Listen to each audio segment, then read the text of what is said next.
We are from Group 1. We present the Marx theory of history.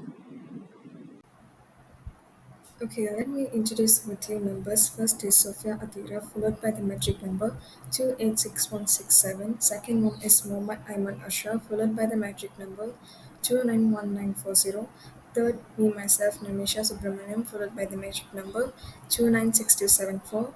Fourth, Amy Fazliana, followed by the magic number 294648. Fifth one is Tan Wei Wan, followed by the metric number 291874, and the last one is Tae Jin Hui, followed by the metric number 294193. Okay, these are the table of content. First, introduction, overview of Karl Marx's legacy.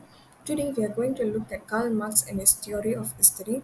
Marx was a philosopher and economics whose ideas have had a huge impact on history, particularly in how we think about society, economics, and class struggles. Second, biographical details of Karl Marx. Marx was born in 1818 in Germany. He studied law and philosophy and later became a journalist.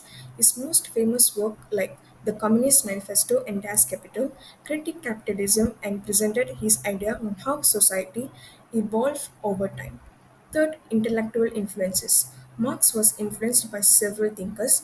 First is Charles Darwin, whose theory of evolution helped Marx think about how society changed over time. Second is George Hegel, who believed that history moves through a process of conflict and resolution.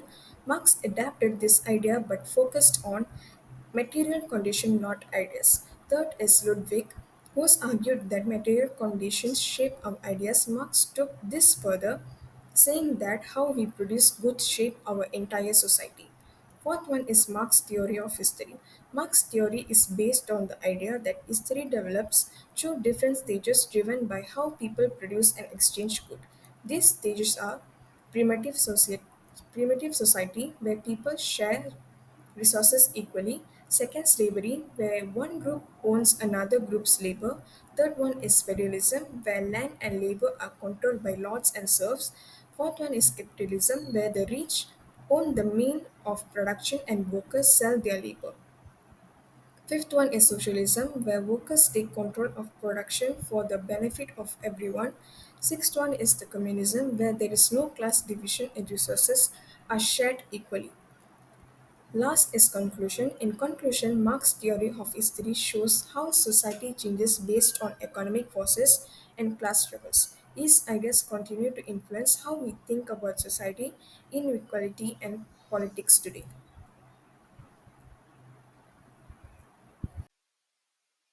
Hello, my name is Sophia Ashwabit Ahmad with project number 286167.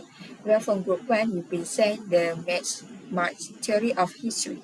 For the introduction for early socialists, Robert Owen, Saint Simon, and also Charles Fourier moderate the socialism groups such as utopian and also Christian socialism, claim to represent everybody's interest, which is employer and also working class. The aim is to combat poverty and also equalize the gap between the poor and also the rich. Utopian socialism also wish to modify the classical liberalism, not overturn the system that supports it. Utopian socialism also did not think that violent revolution should be used to change the capitalist system. Marxian socialists. Radical or extreme Marxian socialists led by the Karl Marx dismissed the moderate approach. Marxian proclaimed class welfare against the rich and also the empire, and their sole aim was to promote the interests of the working class. Capitalism, according to the Marx, he believed that capitalism had internal contradiction that would ensure that it is eventual demise. Marx explained how the capitalism will be overthrown and also be replaced by the socialism in his theory of history and also law of motion. Karl Marx biographical detail. Karl Marx born in Russia and son of a successful Jewish lawyer. He studied law, history, and also philosophy at the University of Bonn, Berlin, Jena. He received his PhD from University of Jena at 23 years old. University position. were close to Marx because of his radicalism. In 1967, he published the first volume of his magnum opus, Capital, which is Das Kapital. Karl Marx died on 14 March 1883 and was born at Highgate Cemetery in London.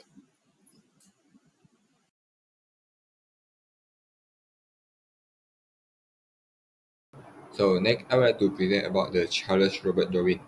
Charles, he is an famous person we can know as he is an English naturalist, geologist, and biologist.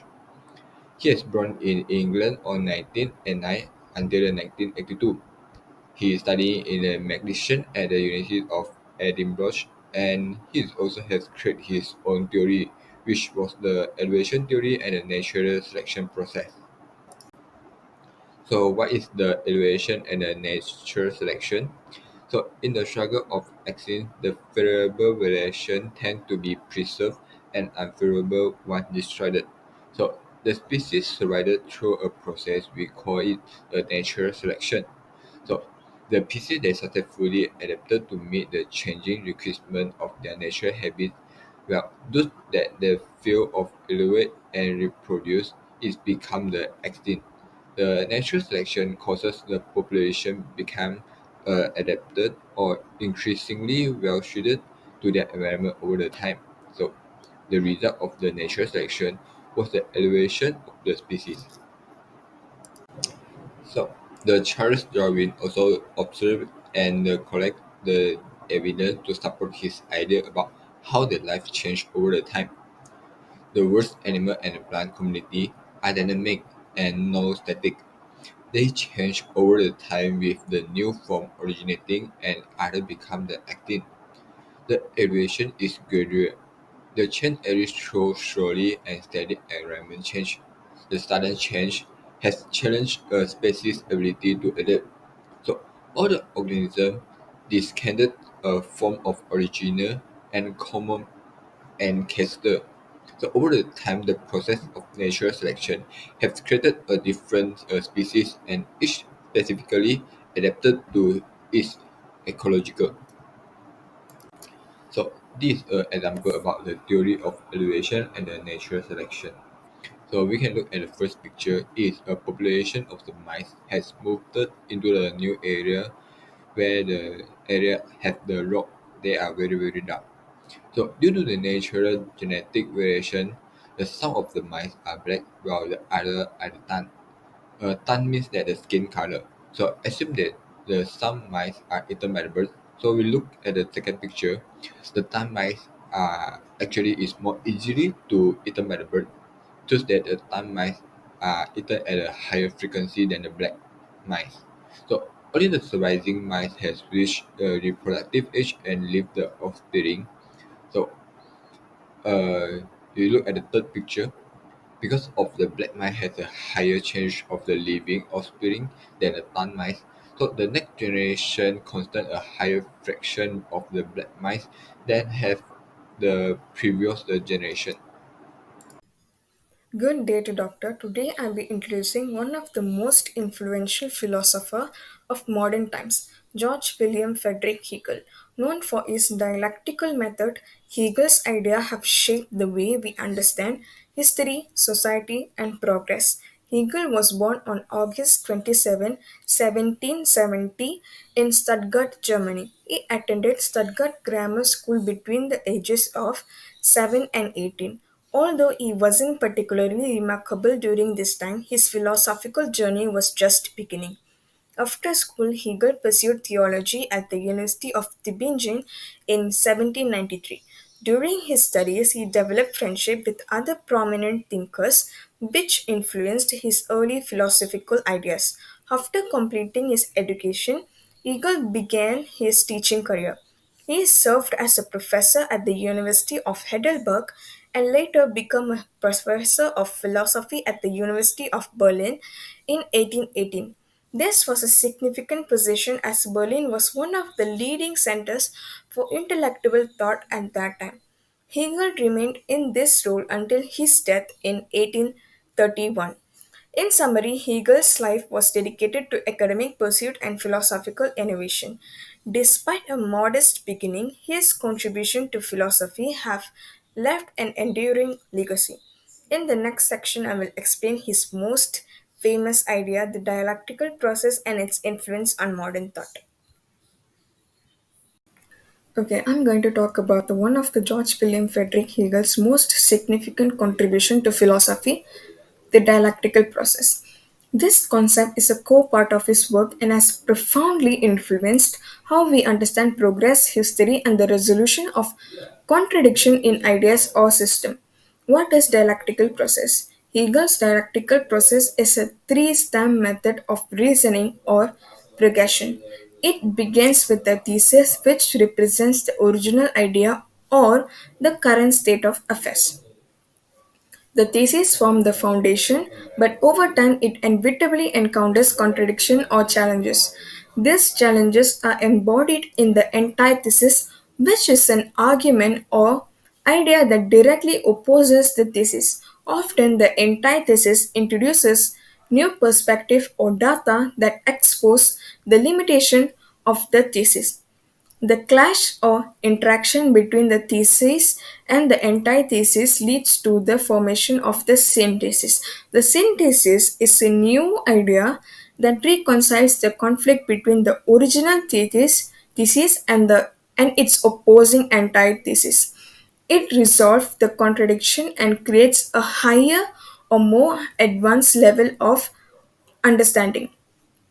Importantly, the synthesis then become the new thesis, restarting the process and continuing the cycle of process and evolution. To help you visualize this, let's take a simple historical example, the shift from feudalism to capitalism. Feudalism was the thesis, a system that dominated medieval society. However, as economic and social changes arose, feudalism faced opposition from emerging ideas of trade, individual enterprise, and private ownership. This became the antithesis. The conflict between these two systems eventually led to the development of capitalism, which synthesized elements of both. Capitalism itself, as we know from Marx, became the thesis in the next stage, to be challenged by socialism as the antithesis. Okay, why is dialectical process important? This process is significant because it provides a framework for understanding how ideas, systems, and societies evolve over time. Hegel argued that contradiction is not something to fear or avoid, rather, it is essential for growth and progress. By embracing opposing viewpoints and reconciling them, we can achieve a deeper understanding and a more advanced state of being. This idea has influenced not just philosophy but also politics, economics, and even science. In conclusion, Hegel's dialectical process is a dynamic and ongoing method of resolving contradiction to achieve progress. It reminds us that every idea or system contains its own opposition and that through dialogue and resolution we can advance to something better. From history to society to individual thought, the dialectical process remains a vital tool for understanding change. Next, I will present about Ludwig Andreas Feuerbach. Ludwig Andreas Feuerbach was a German philosopher known for his profound critique of religion and his contribution to philosophical materialism and secular humanism. Born on July 28, 1804, in Landshut, Bavaria, he pursued theology at the University of Heidelberg before studying philosophy under Hegel at the University of Berlin. Rejecting Hegelian idealism, Feuerbach because on material reality and sensory experiences, existing that physical existences is the basis of reality. His seminal work, The Essence of Christianity, critiqued religion belief and argued that human value and meaning originate his humanity is cell, not divine entities, laying that groundwork for modern secular humanism.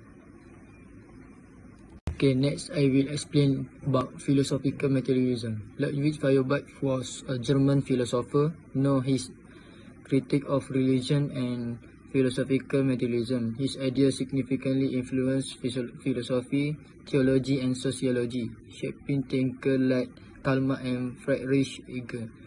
Okay, one critique of religion. In the essence of Christianity, Feuerbach argued that religion is a projection of human quality like love and wisdom onto a deity, leading to human self-alienation. Second, materialism over idealism rejected Hegelian idealism, specializing that reality is grounded in human material existence and sensory experience rather than abstract idea. Third, humanism advocated for focusing on humanity as the source of meaning and value, rejecting supernatural belief for greater self-awareness and societal progress. And lastly, influence on Marx and Engels. His materialism inspired Marx and Engels' historical materialism, but was critiqued for lacking practical revolutionary application. Okay, that's all for me. Thank you.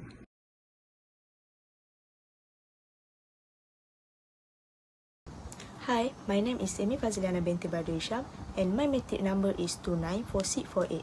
So today, I will explain about the Marx history theory. Marx's theory of history. Marx combined Darwin's theory of evolution and natural selection, Hegel's dialectical process and Feuerbach's materialism to develop his theory of history. According to Marx, in every historical era, the forces of production, FOP, produce a set of relations of production, ROP, that support them. However, FOP and ROP are contradict. FOP, technology, types of capital, skill level of labor are dynamic and continuously changing, while ROP, rules, property relations, social relation among people, are static. For Marx, history is a process through which the static ROP thesis comes into eventual conflict with the dynamic FOP antithesis. Conflict revolutionizes the system so that the new ROP synthesis and new thesis permit the higher development of the FOP.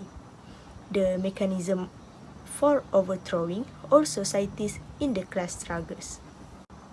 The ROP, which are static, were reinforced by the superstructure.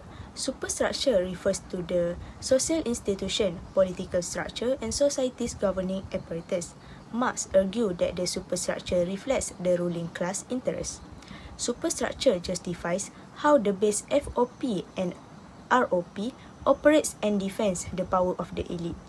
All elements of the superstructure maintain the status quo. There are 6 stages of society development, which is primitive communism, slavery, feudalism, communism, socialism, and capitalism. Next, we will look first at primitive communism, which is stage 1 in society development. There were no antagonistic classes, no exploitation, and no class struggles. People had land in common ownership and jointly cooperate to raise a major living from nature. Then, the efficiency of production was very low, and thus workers could not consistently produce surplus beyond the subsistence needed by themselves and their dependents. They worked together in order to survive. Example of primitive communism is the society of Native Americans before arrival of Europeans. Before the arrival of Europeans is the most plains tribes live in villages along rivers and streams. Next, stage 2, which is slavery. The slavery considered as the beginning of class society, where private property appears. The efficiency of production rise to the level where workers could produce more than their own subsistence. The slavery become profitable, and exploitation and class conflict rise. Agriculture sector becomes better. Pupils learn to cultivate plants and rear animals on a large enough scale to support large population. Citizens own more than personal property. Land ownership become especially important during a time of agriculture development. The slavery permitted a higher development of production forces of society, but eventually it became a barrier to further progress. The slaves were not the most highly motivated workers, and rebellion shocked society and tore this stage apart. From a Marxist perspective, slave society collapsed when it exhausted itself. My name is Tan Wei. My metric number is 29174. I would like to present about feudalism. Feudalism had the emperors, lords, serfs, and even slaves. Monarchs controlled the nations by inheritance, marriage, or conquest. Marx said feudalism is special because serf exploitation is particularly obvious. Serfs work for every week on their farm instead of the rest on the lord's land, demonstrating their exploitations. Slaves had less incentive to work hard than serfs. Feudalism developed humanity's productive forces yet also hindered advancement. Thus, capitalism replaced it. Next is about the capitalisms. Capitalism has two primary groups. First is capitalists, who run the factories, whereas the second is the proletariat, are the wage laborers. So workers need wages, while the capitalists need money for speculations. The thesis centers on capital's driven needs for revenue and value additions. The goal is to extract excess value from workers, which they do not receive an equivalent in the salaries. Capitalists reduce salaries to the lowest attainable level and intensify work based on the environment, employees, and leadership's job competence. The centralized production methods increase. Private investment hinders progress. Capital spends its revenue in streamlined, cost-effective strategies like mechanizations and robotics to hire fewer employees, particularly the qualified ones, in order to control them better and make more money. Rising unemployment causes the worker rebellions. So the working class victory overthrew capitalisms replaced with socialisms. Moreover, is about socialisms. Socialisms range from capitalism to communisms, nationalizing the means of production, such as businesses, supplies, and financial institutions, fosters capitalism without ensuring fairness for all. Socialisms remove revenue incentives and free trade as economic drivers. Consumer products is possible for private ownership, but property and money remain public. Early socialisms abolished the concept of bourgeois right in relation to the socio-economic revolutions. Socialism turns the tool of manufacturing into a shared resource, while bourgeois right ideology considers them personal. Suddenly, bourgeois right go. Proletarian will rule, wield political power, and organize each tool of manufacturing in the fingers of most. These people will rule these states. Socialists believe people live and work together. The good individuals make up collaborative products, and everybody who participates deserves a part. Socialism is based on the principle of everyone according to their ability, each according to their work. As workers, associations provided meals, items, and services according to requirements and split revenue. The working class would rule. Middle class people would realize equality was better than individual ownership. The analogy persists till the condition collapses and genuine communism wins.